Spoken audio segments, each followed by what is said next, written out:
flock technology, license plate readers, surveillance, privacy, and the future of the Fourth Amendment. This clip is taken from Wartown is Flocked, a 3-hour presentation by Daniel Louis Crumpton. For the complete presentation, visit downloadedcontent.com. Now, let's continue. Again, go back to Bonhoeffer to get this reference, but I'm tapping on the fourth wall here. Your local government is a Netflix show, okay? If it's incorporated, it is a for-profit company, and they're putting on a show to sell you that you're actually dealing with government. And one thing that makes them very uncomfortable is when anything happens that's not a part of the plan, that's off script, okay?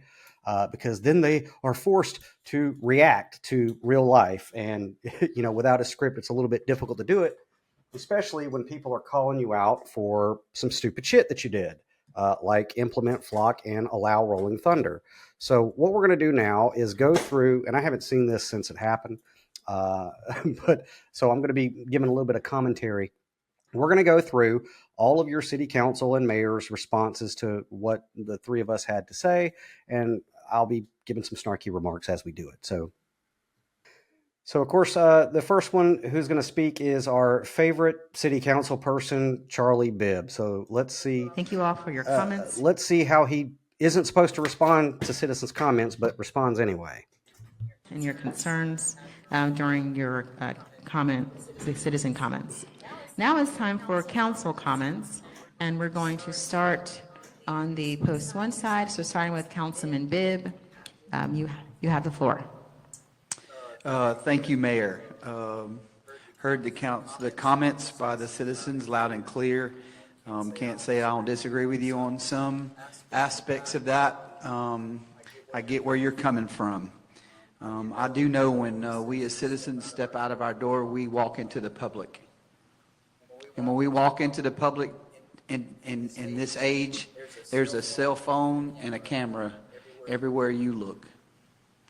And if we use technology to make our city safer and to track crime, that's a good thing, not a bad thing. And we're not policing the community and just taking down people's tag numbers and surveillance people. That is used when crime is committed, not to surveil people. I want to make that very clear. I know that for a fact. I had a lot of those questions too. I think things could be done a lot better too in our community to feel like we're targeting certain people, because that is not true either. It's a hard fact when we sit up here sometimes and have to make a decision to police our community to do the right thing, because that's what we're talking about, all of us doing the right thing in our community. And it is our duties as councilman and mayor to make sure that our city is safe. Not just for one individual, but for 87,000 individuals that we live together in the community.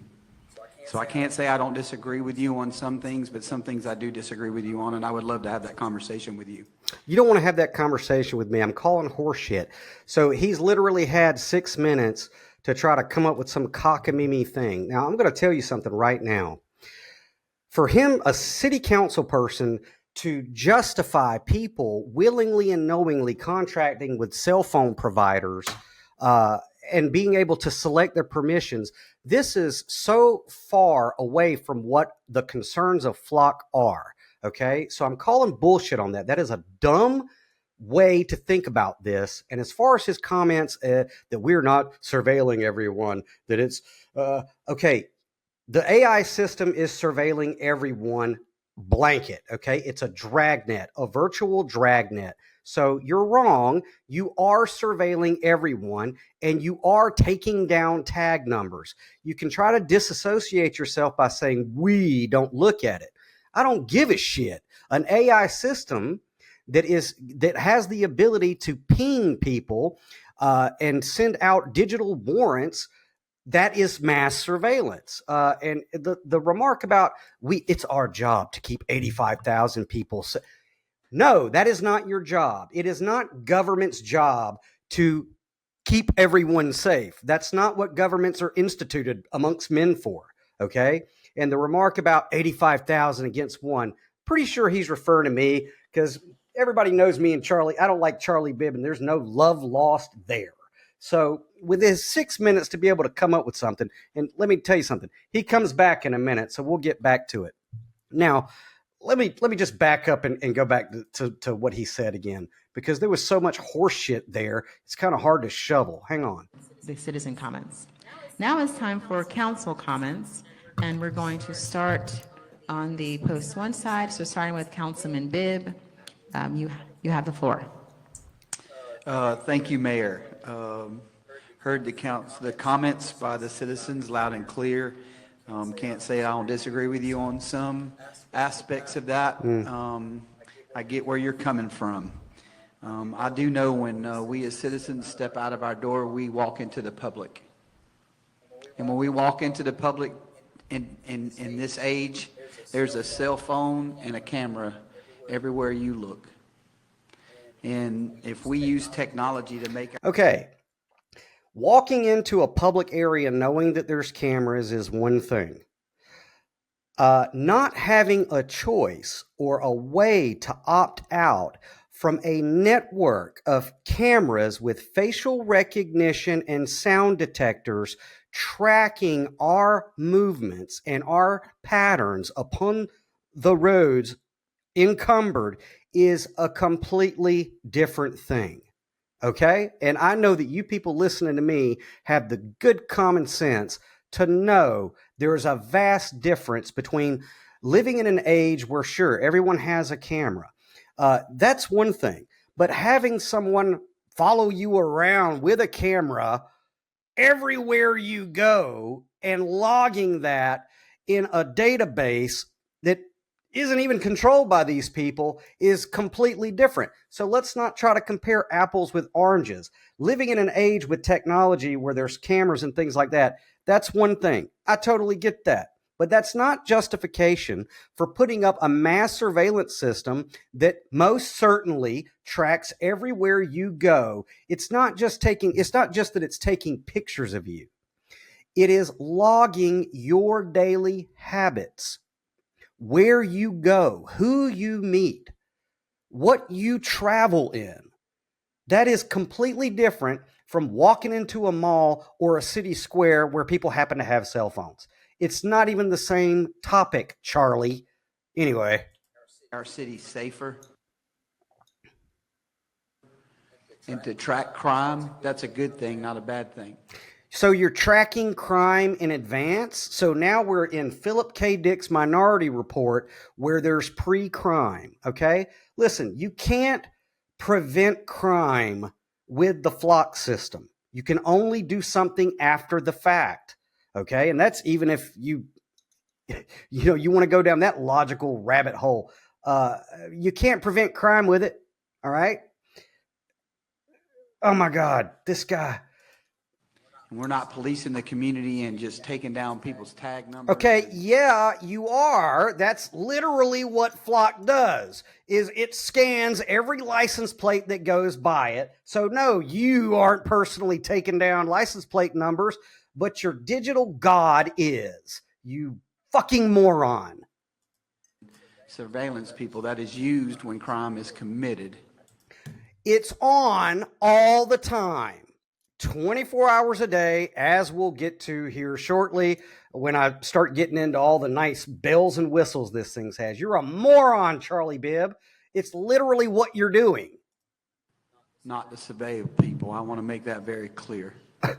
Know that for a fact. I had a lot of those questions. No, you didn't. You don't talk to your constituents. Let me tell you something. I talk to people all the time in the public. And for one, the people who are aware of Flock, and that's not many. Most people don't know about it yet. Hopefully they'll watch this and then they'll know. But when they are fully informed about what Flock is and what it can do, I have not met one person that wants boobs like Charlie Bibb to have access to Flock. So no, you didn't get a lot of questions like that. Where did you get those questions? Did you get it at your local Baptist church? Now, this is let me go off on a rant real quick. Every time these people have a city council meeting, they get up there and they pray in the name of Jesus Christ. Now, for one, whatever happened to separation of church and state? Okay. I don't know. Like, I guess we're in a theocracy now. We're in the international city where we can just ostracize Buddhists or Hindus or Muslims and open up every meeting in the name of Jesus Christ. You know, I'm a follower of Christ. Okay. But I also believe in separation of church and state. But let me ask you this, Charlie Bibb. Did you get a lot of those questions at your Baptist church? Now, believe it or not, once upon a time, I was very immersed in the Baptist church. I was on my way to become a Baptist minister. I love the Bible. I love the scriptures. I was an apt pupil. Let me tell you, a very apt pupil. And to me, it is completely mind-boggling that these people who will get up at a city council meeting and pray in the name of Jesus Christ and tout to be Christians. Look, when I was in church and I was doing my biblical studies, one of the main things that we all were concerned about was end-time prophecy and things like the Antichrist and a one-world government and a one-world currency and a one-world surveillance system. So I know that any Baptist worth their salt in the scriptures would look at a proposal to implement the flock system and go, no, nope. Anybody who has sincerely read the King James Bible from cover to cover,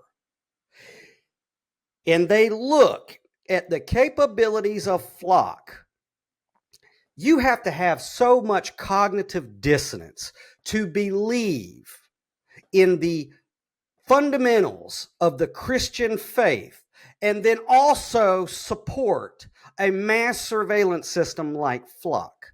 So I call bullshit. I don't think he got a lot of those questions at all. I don't think that these people listen to their constituents at all. Maybe their own little inner circle. But look, they're not going door to door asking people if they want a mass surveillance system in their neighborhood.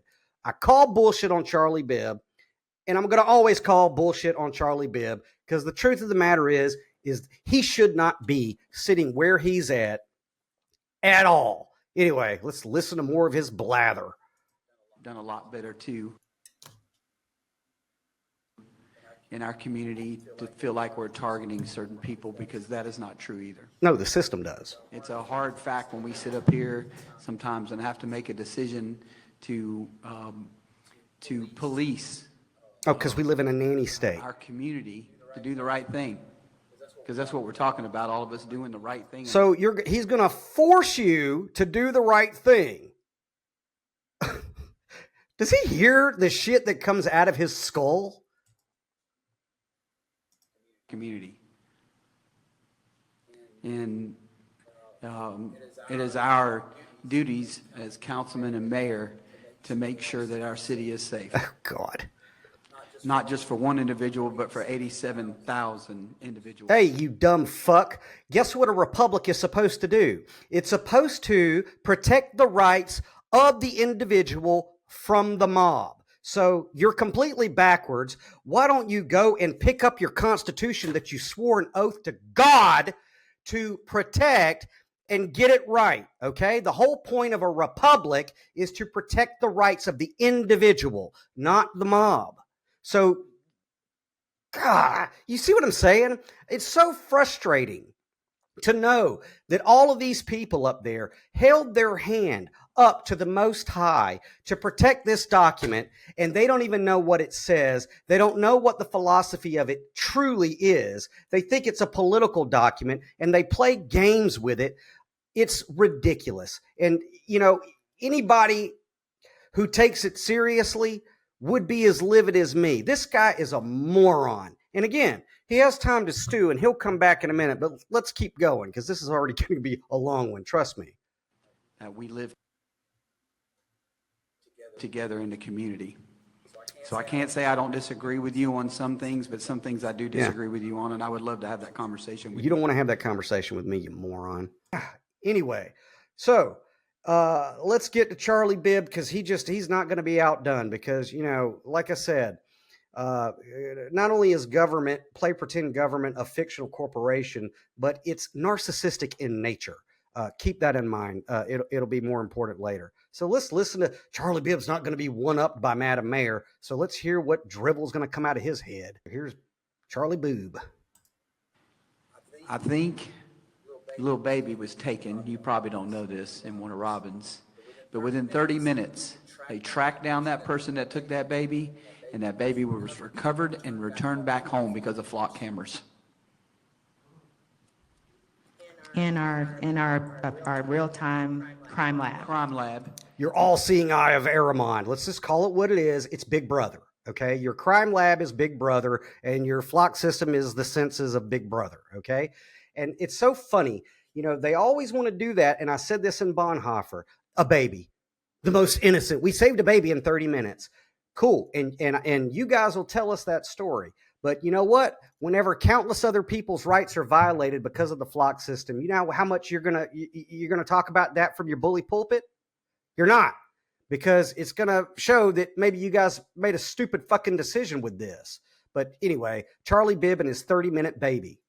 All the technology that we used when that crime was reported and committed, that baby returned home within 30 minutes. I'm for that all day long. Because it sounds good as a slogan, okay? For cell phone, you're being tracked. Just being honest. But not by us, not us. If you have a cell phone, you're being tracked. Okay, guess what? I can opt out of being tracked by my cell phone. Okay? You can't opt out of flock. All right? But the whole 30-minute with a baby thing, that's crazy. Let's go ahead and violate everyone's Fourth Amendment. And if we can come up with one case where obviously you're going to have good stories. Obviously. But again, let's go back to keep it simple, stupid. Is this strengthening your Fourth Amendment or weakening it? Okay? So through all of the pomp and circumstance and the talk, it comes back to that. Does the flock system strengthen your Fourth Amendment protections or diminish them? And that is all you need to know. That's the end of this clip, but the full episode is waiting for you. Subscribe to the Downloaded Content Podcast on Spotify or watch on YouTube. For more behind-the-scenes content and exclusive access, sign up for the Downloaded Content newsletter. And while you're at it, pick up Then Came the Flood by Daniel Louis Crumpton, available now wherever books are sold.